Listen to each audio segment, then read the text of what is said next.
Bonjour tout le monde, on se retrouve aujourd'hui pour le troisième épisode de On vous raconte notre trek. Cette fois-ci ça va être le Haut-Neck qu'on a grimpé à l'hiver 2022 et vous allez voir que on va bien s'ouvrir, on va faire 25 km de marche mais ça va pas que être du plat. C'est ça, et comme on était en hiver, il y a forcément la neige, et nous, on n'a pas d'équipement de neige, donc on a un petit peu eu des péripéties, et c'est tout ça dont on va vous raconter dans cette vidéo. Donc comme d'habitude, on va vous raconter un petit peu nos aventures, tout en vous montrant les photos qu'on a prises durant l'aventure. Et voilà, on aura aussi plein de vidéos, et les différentes techniques qu'on va utiliser, notamment pour faire du feu le midi. Voilà, on a une vue un petit peu de l'endroit, c'est le Haut-Neck, c'est en Alsace, donc c'est dans le massif des Vosges. Et là, on démarre sur une randonnée plutôt sympathique au début. On a un beau temps et tout, on a tout ce qu'il faut pour bien démarrer une randonnée. Ensuite, on a décidé de faire un petit shooting photo improvisé, voilà, sur nos tenues du jour. Bon, on n'était pas non plus si peu équipés que cela. Voilà, on avait quand même nos sacs de trek alors que pourtant on part pour un jour. Ouais. Voilà. Mais c'est généralement la précaution qu'on prend parce que comme ça on a tout le matériel et si on veut faire certaines choses, Ouais, c'est bon. on a tout Prenez ce qu'il quoi. faut. On est à Alexis, shooting photo. Super. Et donc là, on enchaîne et on arrive directement au premier lac. Voilà, qui est complètement gelé. On voit donc le Pierrier derrière. Ouais, Et le lac est gelé, mais les alentours aussi Ouais. sont gelés. Et donc pour nous, c'est super compliqué de marcher, puisque c'est vraiment gelé. Donc de la glace. Et on a juste nos chaussures de trek habituelles, Mm. ce qui va pas forcément nous aider. Donc on a failli se péter la gueule quelques fois, mais on n'a pas réussi. On s'est pas pété la Ouais, gueule. on s'est pas pété la gueule. Ah ouais? Non, c'est pas Ah. pété la gueule. Mais voilà, Voilà. c'est super beau, on voit la glace, on voit qu'il y a de l'eau non glacée sur les bords, donc la glace est pas si épaisse que ça en fait. Super belle photo, hein, vraiment cet Ouais. arbre en plein milieu, le stylo est vraiment Ouais. superbe. Donc voilà, on vous laisse profiter de la vidéo où on lance la grille sur la glace. Exactement. C'est bon. Tu veux faire un trou?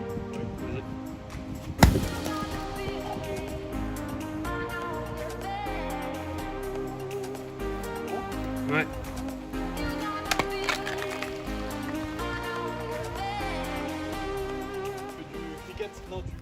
Et on reprend la marche. Donc là, on était au Fish Budley, donc on monte au Schist Retreat. Donc on arrive, je crois, au lac. C'est ça. Simplement. Et le Haut-Neck, c'est le sommet qu'on voit juste en face, donc vraiment la petite bosse, c'est le Haut-Neck qui est à plus de 1400 mètres. Voilà, et c'est notre objectif. On a aussi une vidéo normalement vue depuis un autre point de vue. Et voilà, et donc là, il y a vraiment de la neige Ouais, de partout. et il y a personne aussi.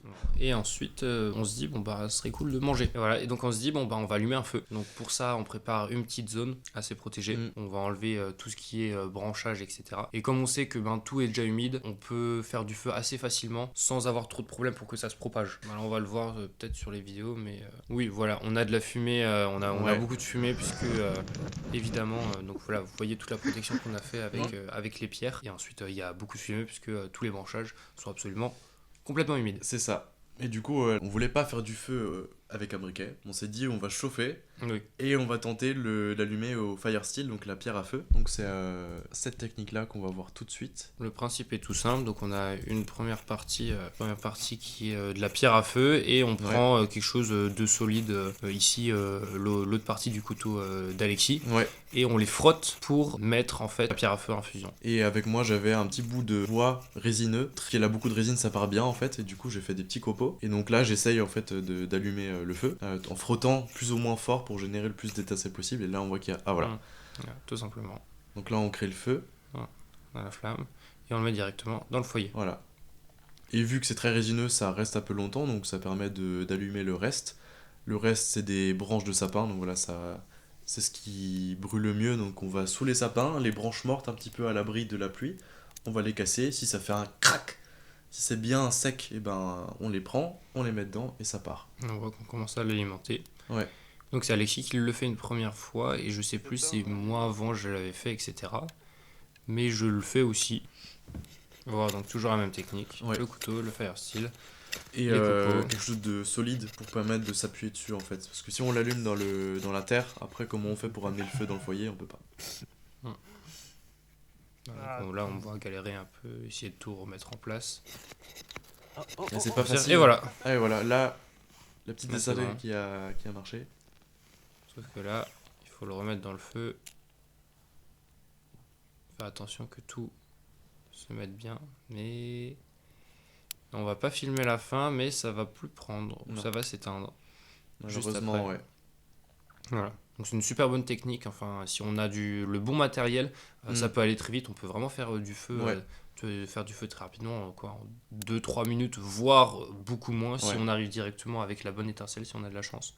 Et ensuite, ça permet de ne pas avoir de briquet. Et c'est quand même assez stylé. Ouais. Et l'avantage par rapport aux allumettes, par exemple, c'est qu'on peut faire ça sous n'importe quel temps. Genre, si le fire steel ça marche, qu'il pleuve, qu'il y ait du vent, ça change rien en fait, ça marche. Alors que les allumettes, on les allume, s'il y a du vent, bah c'est fini quoi.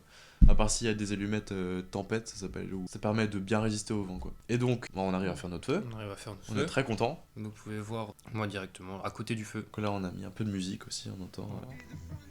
Directement. On était très contents. Ouais.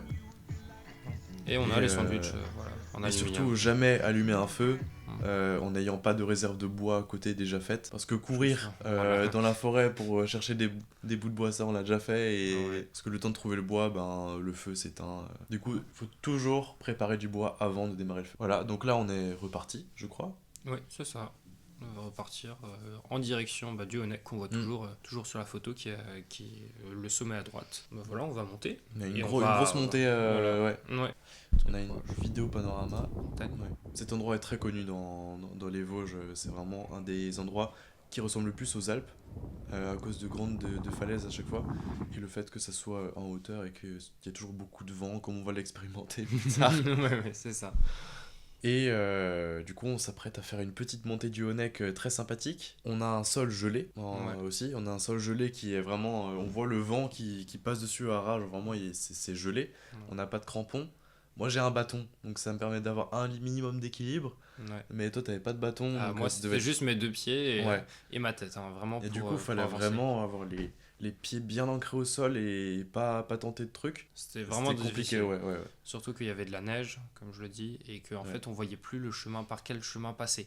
Ouais, Ce qui fait qu'on a un peu marché à l'aveugle sur des plaques de neige. Ouais. On savait pas si elle allait tenir ou pas. Ouais. Et on savait que si on glissait, ça pouvait être possible qu'on glisse vraiment beaucoup.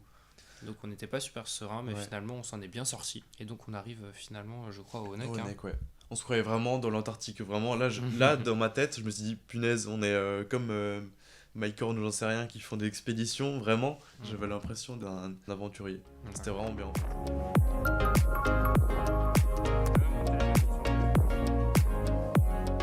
La photo est super belle, mais là on se prend des bourrasques de vent. Là, j'ai Là, aussi, vraiment, ouais. moi aussi.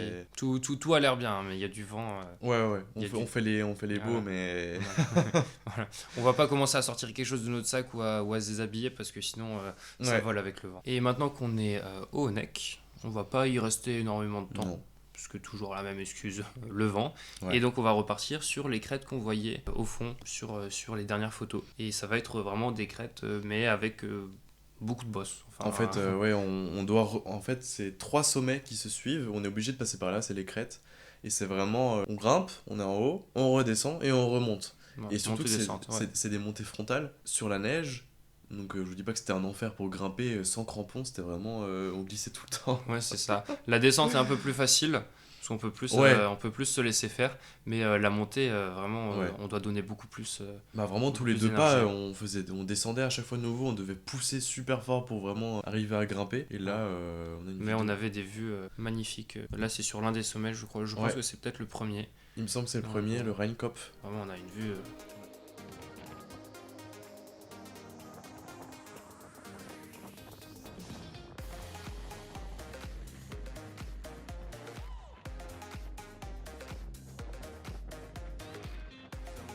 Donc une point de vue à un des sommets.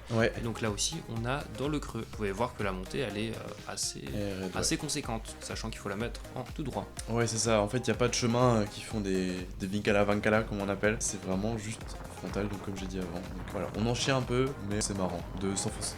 C'est marrant. Parce qu'à des moments il y avait quand même la neige qui faisait cette taille là et on s'enfonçait bien. On descendait un peu jusqu'au genou. Hein. C'était bon. Les raquettes auraient été pas trop. Mais Ça, on n'en a pas pour l'instant. ouais, là c'est à dèche.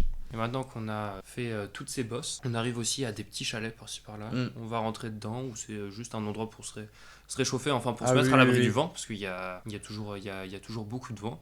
Et après ce petit chalet, on arrive sur cette zone un peu complètement déserte. Oui.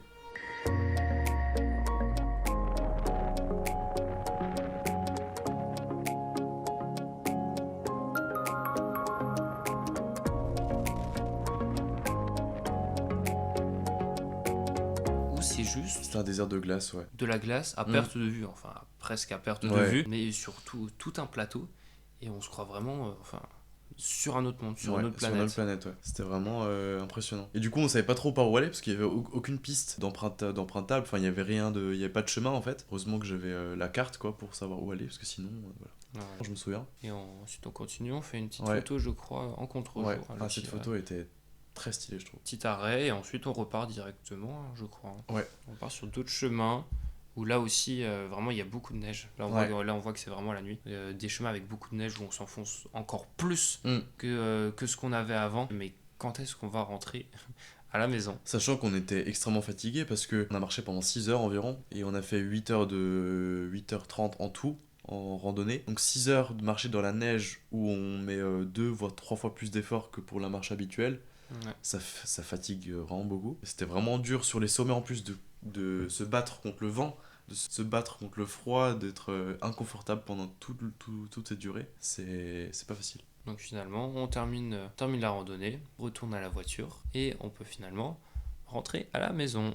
Bon, on a fait 25 km en tout, donc quand même, on a réussi à faire une... Très belle performance. Ouais, sacrée distance et 2000 mètres de dénivelé. Ouais, un truc comme ça. Donc voilà, donc je pense que c'est la fin de notre 3e épisode de On vous raconte nos treks sur la chaîne Auxilis évidemment. Merci à tous de nous avoir suivis et tout pour nos débuts et abonnez-vous si vous avez envie. Et on se voit pour le prochain épisode. Exactement. Merci beaucoup. Merci. Ciao.